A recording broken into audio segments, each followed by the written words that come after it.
right, everybody. Welcome to another edition of the Patterson Report podcast. I'm Brandon. That's Ryan. And it feels like we've kind of taken a couple weeks to just kind of let the Eagles, let the NFL do their thing.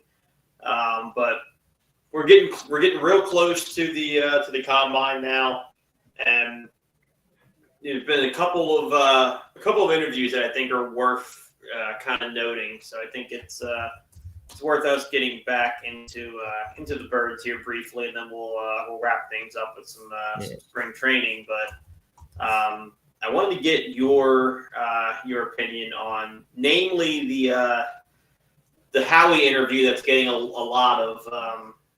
We'll do Howie and Nick together because they're both on the same topic. So I'm sure you've seen the Nick Sirianni interview where I didn't think it was as telling as people seem to take it as, where he kind of said, look, I can't guarantee, A.J. Brown will be on the team in 2026. He went on to say that's the case with almost anybody on the team, really. That he's not in the business of making guarantees. He's not the GM, which I get it. I think people were a little bit taken aback that he didn't, dodge the question altogether. Like, he did seem to give some sort of an answer. And then that was followed up by Howie, kind of echoing what he's been saying all offseason and, his whole tenure is, look, I'm in the business of acquiring and stashing great players. I'm not in the business of giving away great players. A.J. Brown's a great player. Yeah. I don't foresee us, letting him out the door, which is what he said all along. So I think I take that to be more of an accurate representation of the A.J. Brown situation than what people are reading into Nick's, but I'm curious as to where you land on that spectrum. Yeah, and first off, I want to say that tomorrow's going to be the busy day for the Eagles regarding the combine. You'll hear a bunch of interviews, one-on-ones, that stuff. It's O-line, DBs, and tight ends, so if you want to watch the combine tomorrow, sit down, you'll hear a lot of stuff. But yeah, the Nick one kind of felt like he was talking himself in a circle. Yeah, the little word salad. It was very word salady. How he felt a little, hey, we don't like to trade good football players, end of story. So like you said, I'm more on the Howie side of things because I think he's going to give all these guys a year in a new system. Sean Mannion is impressing from what I've been hearing. Who knows how true that is? We'll know once they step on the field later this year, but Saquon sounds impressed. So I believe Jalen sounds impressed as well. I forget where I read that one. I know Saquon's was an interview, but I think you don't trade away good players, and A.J. Brown probably net a second right now. You're not going to get an impact football player with a second-round pick, especially in this draft class. Yeah, and I think you hit two really important points there, where one, you go out and from what I understood, the interview process for all of these OCs was to look at our existing roster, look at your scheme, and tell me, show me some game film where in your existing scheme, who is who? Like, where's A.J. Brown on this clip? Where's Jalen Hurts on this clip? Where's Devontae Smith on this clip? And show me how you would use our guys in your offense. So it does feel counterproductive to put, Sean Mannion through that process and kind of pick somebody based on how they would use Devontae, A.J., Saquon, and Jalen, and presumably Dallas Goedert. We'll get into that in a second.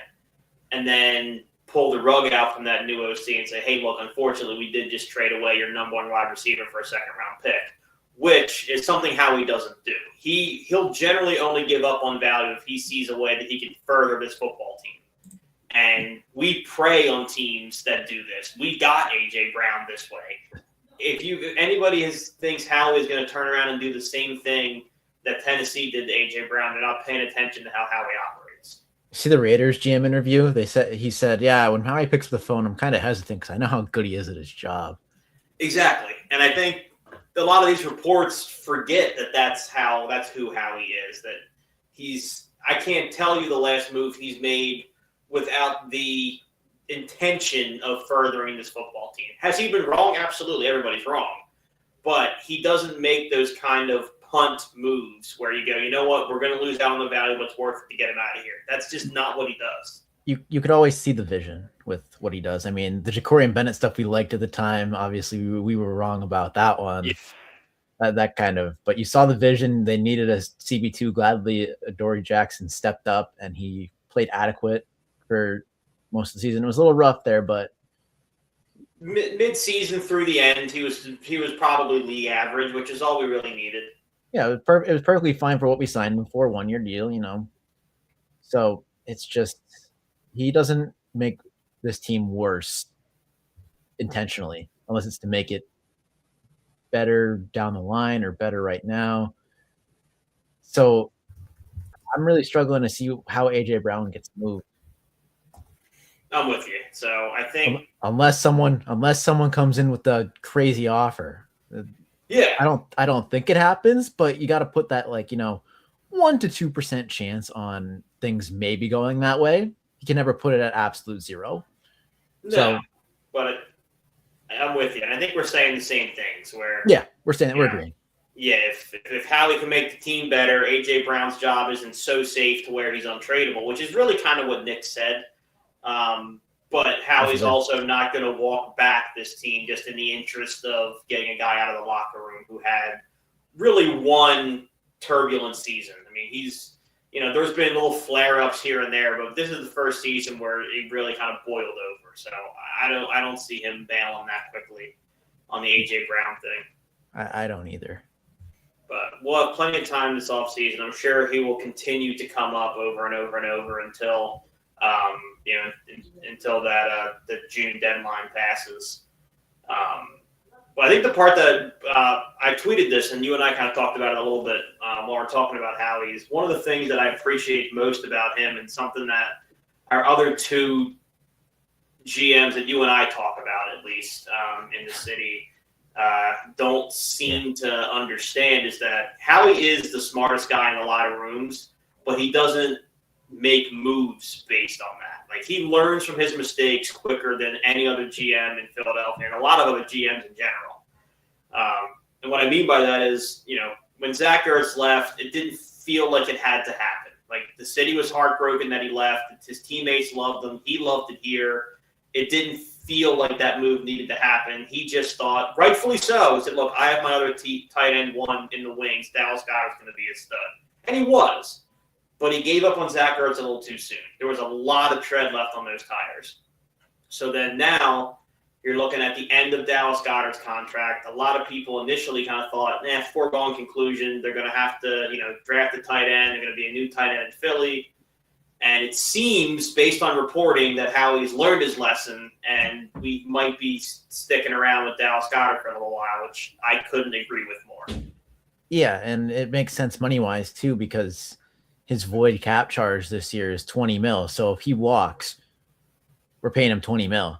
If we resign him for, say, 12, 13, 14, we're going to save $6 to $8 million on the cap. So it's very beneficial for both parties to get something done. I put it at like a 9 out of 10 that this deal gets done. It might get done this weekend at the combine. Might get announced a little after. Yeah. I think it's going to be a quick one. I think it's going to be 1, 2, 3, sign pen to paper. I'd say 2 to 3 years at like 12 to 14 per.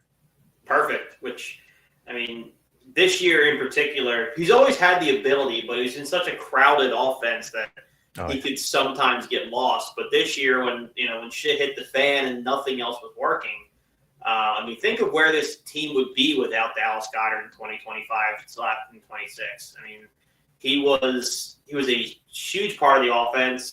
He's one of the I don't know if he led the league, but he was one of the tight end leaders in touchdowns this year, and he was really the only guy who can. He could have. I know at one point he was, but I'm not sure if that persisted or not. But like, this felt like the year where he really ascended to be, what we all thought he could be and when he needed to. So we're gonna have to, we're gonna buy high, unfortunately, because he had a great season. But it's worth. Tied with Trey McBride for first overall with 11. Okay. Trey McBride's pretty good at football. Yeah, still a great season for Dallas Goedert, and you hope next year, once you get Devontae and AJ Brown rolling, will those numbers go down? Absolutely, but he's another top flight receiving option for this team. So,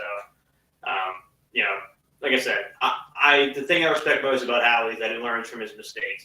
Daryl Morey has to be the smartest guy in the room all the time. Never really admits defeat, never admits he's wrong. You could argue Dave has a lot of the same characteristics over at CVP. So beefing with Bryce. Yeah, it is really nice to see. You don't see Howie beefing with Saquon, right? No. He is just laser focused on like the best idea winning, whether it's his, Nick's, at the time Jeff's, whoever. Like he truly does operate. If it makes the Eagles better, I'll do it. If it doesn't, I won't do it. And it's so simple and it works so well. Yeah, it's great, and I'm glad we have locked in people on the football side because not everyone can enjoy that. Did you see Aaron Glenn falling asleep at the combine today? Yeah. That's how I felt about 2 hours ago. It's been a tough start for Aaron Glenn. I really they traded somebody to be a better coach than he was. They made a trade today, and they're probably going to take Edge at 2. And it was the Edge group workouts. Really? That's what he was dozing off in? I didn't know what workout group was on. It was edge rushers, and they're probably taking an edge rusher at 2, Brand. might want to get an up close look at that. Yeah, you might want to wake up, Aaron. I don't know. That's bizarre. But it has been. I don't know. It's been other than the AJ Brown thing, it has kind of been a relatively quiet off season for the Eagles. The two probably biggest storylines outside of do AJ and Jalen hate each other, which they don't. But anyway. Lane Johnson coming back is absolutely massive for this O-line. And then just today, I believe, unless maybe it was yesterday and I'm a little bit behind with, Landon Dickerson's coming back. Hopefully healthy. I mean, I think this year was just so taxing on his body because he played, for whatever the reason, a full season, like very, very, very hurt. So I think that took a toll on him mentally, to where he thought about maybe hanging it up. And I get it, and it's a long grind of a season, and if you're not healthy, then your head's not right, and so on and so forth. But I mean, he's truly one season away from being looked at as possibly the anchor of that Philadelphia O-line, with Jordan being still great but having a bit of a rocky year, and then Lane aging out, and I'm hoping that Landon Dickerson can get back to being what he was, because before this disaster of a season, he was one of the better guards in football. Yeah, he definitely was, and it was tough to see, but I think they're going to get some much needed reinforcements this April. I think Howie's probably not going to pick a guy under 300 pounds with this first pick. I think it's going to be a tackle or guard. We'll see how it goes. How far do you think Stout got in his scouting before we lost him? Because he was a weapon in scouting O-linemen, man. Probably most. I wouldn't say most of the way, because these guys do a lot of in-season scouting, and I don't think people realize that. So he probably got a good bit of the way, and obviously the combine, the drills tomorrow. You look at the 3-cone. That's the big one. Watch the 3-cone, because especially under Stout, they always valued that. Jason Kelsey absolutely crushed his 3-cone. We know what happened with him. I believe there was another one. I think. Didn't Jurgens crush his? Cam Jurgens had a great 3-cone because they drafted Jason Kelsey twice, pretty much. I mean, they asked, if I remember the story correctly, Stout showed Jason the center class, said, "Hey, look, I want you to watch these guys and see who most closely resembles your game, because this team now the scheme could change because he's not running, he's not run game coordinator anymore, but." For the longest time, the Eagles really valued an athletic center who could get out and run and lead block. So, not that we're in the market for one this year. I think Cam Jurgens' job is safe for at least another season, but they've always valued highly athletic O-linemen. Yeah, and I don't think that will change because the league's also changing and they're going to more of those athletic offensive linemen. The league's evolving, so. Keep an eye on those drills tomorrow. 40, it's not quite as important. The speed score numbers they get released, which is, their time with their weight, what it equals out to. That's more important than, just raw 40 times. So there's a couple things to keep an eye on tomorrow. I just hope Howie's been paying attention. I think he has. I hope so, because, the on the field stuff was a crippling loss enough, but what people I don't think quite realized was how heavily involved Stout was in offensive line scouting and these draft picks. I mean, how he's tremendous at the draft, and I think he can pick it up. But when you look back at how many offensive line hits the Eagles have had, Stout was in the room for an awful lot of those. Yeah, that he was. So it'll be interesting, but I think this is a sneaky good class. I was kind of, on the lower end coming into the offseason, and I stand corrected. There's a lot of good talent that'll be available late day one, maybe mid if we want to trade up, because those tackles can start going quick. Like if there's one position in the NFL draft where the run starts and doesn't stop, it's usually offensive line tackle. So it'll be interesting. Yeah, we'll have to keep a close eye on that tomorrow, and then we'll know an awful lot more about who we're targeting, who had a great combine, who didn't. When we get back on here next week. I hope Sonny Styles isn't in division. I'll just say that much. I don't know if you saw that workout today. No. Right now, you know how they do the RAS scores, the relative athletic scores. Mm. Right now, without the agility, currently he is ranked one of 3,000 linebackers all time. He's just absolutely crushed the combine. I hope he doesn't go to New York or Washington. But I'd be surprised if New York went that direction, but who knows? Getting down south to where it's a little bit warm. Did you see the clip of Tom McCarthy taking a break from the booth and sitting out on the berm with a Coors Banquet? I mean, Rob said that the hitters were complaining because there was a little shine in the right center field. But man, I've never seen a guy having a better day than not having to work that day, sitting out on the berm with a Coors and just watching the Phils. I mean, that just seemed like an all-time day for Tom McCarthy. And the Phillies have looked pretty good down there in spring training. Bryson Stott has had a really hot start. He gets a lot of crap for a very bad first half of last year. I mean, I was one of the people talking about, make Edmundo your everyday second baseman. You got to pull Stott. He had a much better second half. He's had a really good spring training. I'm hoping that he's, figured out his swing, because the fielding never went away. He's a Gold Glove caliber second baseman, and the bat had been there in years past. But we're probably, what would you say, like a season and a half since we've seen it at least. Yeah. So it's been good to see that out of him.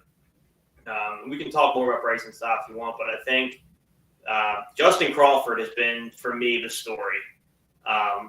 We had a feeling he was ready last year. We were getting kind of frustrated, like, hey, this kid's clearly shown he's ready. Bring him up. There was some talk about, he doesn't elevate the ball. A lot of ground balls, a lot of singles, whatever. I'm watching spring training, and I get that this kid's not hitting, off of big league aces just yet, but man, he sure looks ready to me. Yeah, the swing looks nice. It looks fluid. I mean, his first hit was the first inning of the first game with a double in the gap, and everyone was like, okay, now we're noticing. And he's had a couple hits over 110 exit velo. I think he said like 2 or 3. Like, that's encouraging. He looks ready. He looks ready, which makes me feel like we were right last season. Yeah, he was probably ready then too.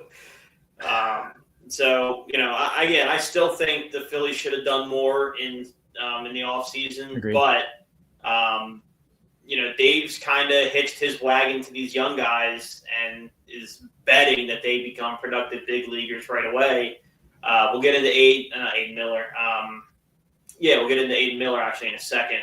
But at least for Justin Crawford's part, he looks the part. I mean, he looks like somebody who's going to be able to step right in, and he's gonna slump. He'll be a first year MLB guy, temper your expectations, but he does look like someone that once he figures it out could be a mainstay in center field for quite a while, and could kind of be an addition from within for this Phillies team, which would be huge when you look at not too many additions from outside. Yeah, kind of slumping a little bit after the Bo Bichette thing. I don't know if you've seen George Klass, and he looks good. I know we talked about that a little bit last week. Disgusting out in LA. Yeah, I'd like to have him in our rotation, but you can't always get what you want. You can only get half a season of Carlos Estevez, but it's just 99 with a 91 mile an hour sinker that falls out of the zone. It looks filthy. It looks so good. Man, that's one I think we're gonna regret. But I'm glad we saw, improvements out of Crawford, Stott. Miller we're waiting on a little bit. That was a little jab by Bryce. I didn't know he was hurt. I don't think anybody knew he was hurt. Nobody knew until Bryce talked about it, which makes me think Bryce did that for a reason. Yeah, I think Bryce and Dave are publicly cool, but I don't think they're all the way cool. It's so easy to see. Because I don't think Bryce, I think that was a little bit of a jab at Dave because they had both agreed apparently to keep everything in-house, keep it out of the media. So then Dave goes to the media and is like, I'm not real happy with Bryce's performance, not quite elite this year, whatever.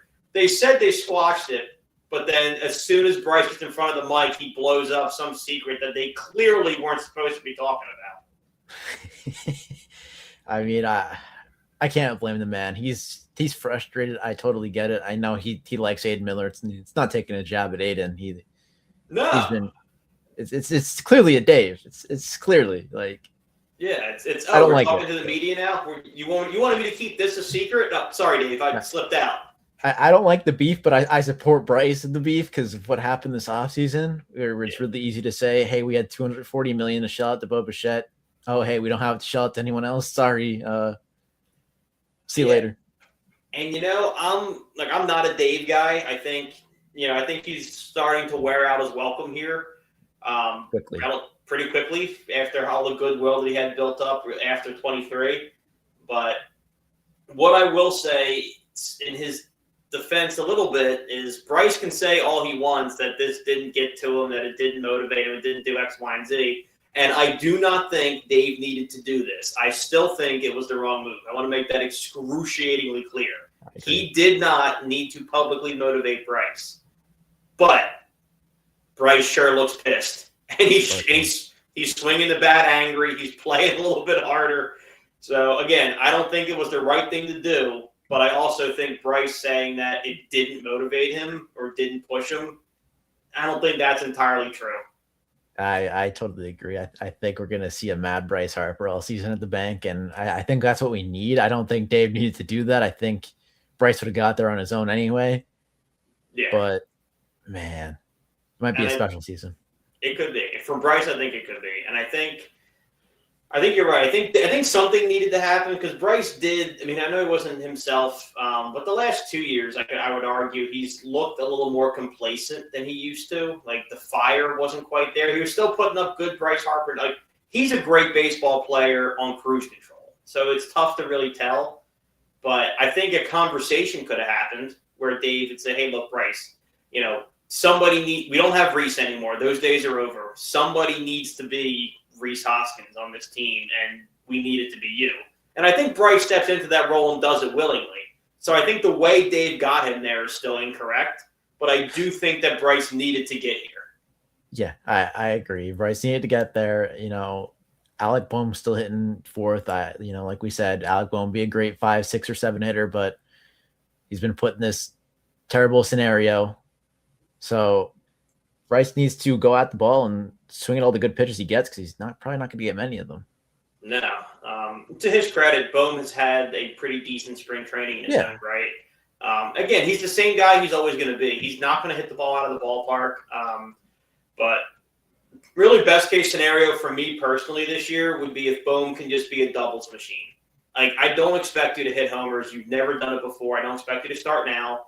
But if we can get a couple people in front of you, just hit the gaps. That would be a fair compromise in my mind. Maybe at the end of the year he hits 12 to 15 homers, but if he can give me 90 plus RBIs, then me and Alec are cool. If he could be like, what was it, 2023 or was it 2022 where he was just an absolute doubles machine? He was almost leading the league. Which year was he in the home run derby? Oh gosh, don't remind me of that.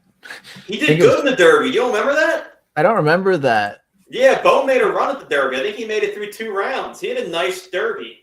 I just remember the home run derby as something that stuns the rest of the season. I don't think it did that with him, but yeah, no, nobody. I mean, I couldn't believe how good he was doing in the derby. I think it was 20. It wasn't 23. I think it was 22 then. Okay, but as long as he can get 24. Back to that, just the singles last year aren't quite enough, but I think a fair compromise is just hit it to the gaps. He lost a swing off. That's what it was against Teoscar, who ended up winning. Yeah, that's pretty good for Alec Bohm. I know it's pretty good for Alec Bohm, but I was just kind of remember. I don't remember the home run derby as, hey, my guys did great, cool. I remember it as, oh my gosh, it stuns their production for the second half because it messes up their swing. Yeah, I mean it does, but I think we'll probably see a Philly this year because it's in Philadelphia. Yeah, so. I mean, guaranteed it's Kyle or Bryce. It just is. Could be both of them. It probably won't be, but it could be. Yeah, it'll be whoever wants to do it, honestly. But it'll be one of those two for sure. I think Bryce is going to do it this year. I think he's the natural choice because he's the face of the Phillies. But, I mean, if you're talking about TV value, you want to see Kyle hit 450-foot bombs. I mean, he's just a better home run hitter than Bryce. Yeah, I agree. I think there's something out there. I think I remember reading it that he wanted to do it when it came back to Philly. I can't find it right now because I'm looking around. Again, it would make sense. He is the face of the franchise. He, unabashedly loves Philly. So I'm cool with Bryce doing it. Yeah. I'm just saying, if you're looking for spectacle on television, it's Kyle Schwarber. It's kind of funny. Do you remember who he beat in his home run derby? No. It's Kyle. Really? Yeah. In the finals. Funny. I didn't realize that. Before we wrap up with the show and with the Phillies, the last thing I want to talk about is how you would handle the Luzardo situation, because there's a couple schools of thought here. I think you absolutely have to extend him. I can't see a world in which you don't, because obviously Chris Sanchez is a steal. He'll be around for a while. But then after that is all question marks, other than it's really as it sits right now is all question marks. Zach Wheeler, at best, you have 2027, and he's already said he's going to hang it up, and you don't know what he's going to come back like in 26 and 27. Aaron Nola could continue to be even year Nola, but he's coming off the worst year of his career, so you don't know what you have in him. Then you got Taijuan Walker, who's 1 year, then he's going to be gone, and Andrew Painter, who's never pitched in the bigs.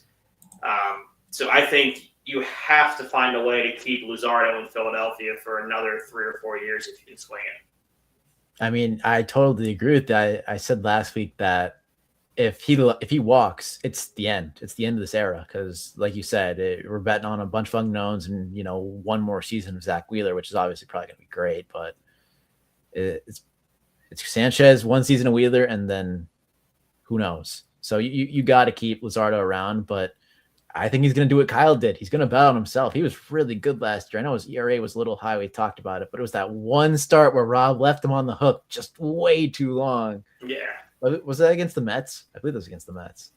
But they've apparently they've started talking about it, and he has expressed an interest that he has said, I'd like to continue to stay in Philadelphia. So I'm with you a little bit. I think it's very similar to Kyle, actually, because Kyle had always wanted to stay here, but he wasn't going to necessarily take a huge hometown discount to do it. Mm-hmm. He ended up taking a small one, but not huge. I also think that Kyle was motivated to get a deal done before the season started, and the Phillies drug their feet on that a little bit, waiting to see what he was going to do, and they were dead wrong. He had one of the best years of his career and ended up paying top of the market. I just don't see how, if you're Dave, you look at the exact same guy in Luzardo, where his numbers last year perfect? No, not really, but when you watched him pitch, you could tell that, when this guy's on, he's almost unhittable. He's ace quality when he's hot. And save for 2 or 3 starts when he had that little pitch tipping issue, that's who he was all season. So you have the opportunity right now to pay him when he finished the year with a high 3, low 4 ERA. If you sit on this and he throws this whole season and he's 1A and 1B with Chris Sanchez, you're going to pay double what you would have paid if you just got this done now. You're in absolute trouble. I think that's the road we're going in. But I was looking to see who his agent was. I don't think it's Scott Boras. I see 2 conflicting articles like right back to back, so I can't find it. He was rep by Boris at one point. Scott Boris is not going to sign right before the lockout. Like, we also have to keep that in mind, that the lockout's coming. These guys are going to want money, because Luzardo's probably going to pitch well, obviously, but what are you going to do with contracts going into 2027? That's the other thing. How do you treat that? Like, everybody seems pretty certain there's not going to be baseball. I think there might be, but I think it's going to be an extremely shortened season. I that's where I'm at right now. It could easily change, and maybe that's optimistic. He's with Rock Nation. Yeah, he was. That's Jay-Z's group. He was with Scott Boras when he was with the A's. That's what it was. Yeah, he was with Boras in 2019. Then he switched to MVP Sports Group, and then last year he hopped over to Rock Nation. I'm not familiar with the style of negotiating that they do. Everyone's familiar with Scott Boras and the negotiating that he does. Where Boras is top dollar. I don't give a shit where you're from. Like, you could have a billboard for him in Philadelphia. He does not care. Yeah, it's something else. What I respect him getting top dollar for everybody, but I agree. This whole lockout's going to put a little cloud on the situation. Like, if you could pay him now, and of course we talked about what was the number last week, like 24, 25. Great. It'd be fantastic. I mean, you're getting that Taiwan Walker money off the books. That's 17, 18. I mean, Luzardo's ace material, and his advanced stats show it. I mean, you pull up Baseball Savant, and it's all red bars in 2025. Yeah. I mean, you look at it's just now this year we're going to have him anyway, so it's going to be a great staff. But I mean, you just look at when Sanchez is right, then you got to deal with Luzardo, then you got to deal with Wheeler. I mean, you could go through a whole series of just seeing ones if you're an opposing team, which is such a great luxury to have. But two of those guys are kind of tenuous. I mean, like I said, Zach has given us a timeline. And Luzardo is only guaranteed for a year, so I think it's foolish to kind of look at this Phillies pitching staff and go, not worried about the pitching staff. That's great. Let's look elsewhere. It's great right now, but it is on very thin ice next year. Yeah, especially if Painter doesn't pan out. Like, you have to sign Luzardo in case Painter doesn't pan out. You're going to need a star righty anyway when Wheeler walks, so Painter could be the guy that fills that void. He's probably going to be on an innings limit this season. I don't know how extensive that's going to be. I don't think they've talked about it much in detail. They're probably keeping it secret, just like Aiden Miller's back injury. But yeah, it's just there's no way. I mean, the easiest way to put it is that Luzardo's an insurance policy. If you have him, you can survive all those things that we just talked about. If you don't, then every one of those little what ifs becomes catastrophic. I love Zach and he's amazing, but I'd still feel good in a playoff series. I know we lost the Dodgers last year. I'd still feel good with Sanchez, Luzardo, and then a third starter. Absolutely. Whether that be Painter or somebody else that they might bring in or whatnot. But Wheeler, Sanchez, and Luzardo, man, that's tough if they're at the top of their game. What Luzardo did in LA in that relief appearance, I need to know. I'm right there with you. I watched him do that, and I was like, this guy is the real deal, and you can't let him out because we have three guys like that now. I mean, Zach Wheeler is nails when you need him to be most. Luzardo proved that this playoff. I mean, that was nothing short of heroic. I mean, he deserves so much better. And then Chris Sanchez, who, remember, his first playoff start was a disaster. He lasted, I think, 3 innings. He got run out. Comes back this year as the ace of the staff and is great in the playoffs. So that was a strike, man. That was a strike. It was. So if you keep Luzardo around, you have 3 guys who don't blink in the playoffs, and that's such a great luxury to have. And then you got Nola, who his stuff we'll need to see, but mentally he pitches really well in the postseason. So if he's back right, I mean, you have 4 guys who have been there, seen it, and don't blink in the postseason. That's massive.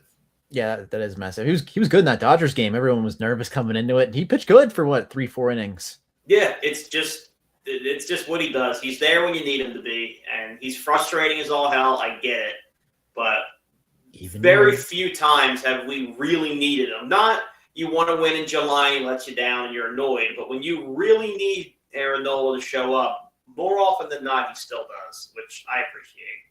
Yeah, I do as well, especially for the number 4 on the staff. I mean, that's such a luxury, man. It's insane how good it was and how bad it could get in just an instant with all these free agent contracts. Like, of course, you want these guys to hit. I know McAvoy was traded for Johan Duran. Like, Duran's been easy deal. You do that all the time. Yeah, Duran's been excellent. I'm not saying anything there, but you just need I don't think the farm system or the prospective replacement starters are built up enough to let Luzardo just walk out the door. No, he's your safety net, so you got to find a way to pay him, and we will continue to monitor that as we go through spring training. But until next week, I'm Brandon. That's Ryan. This is the Passing Report. We'll see you next Thursday.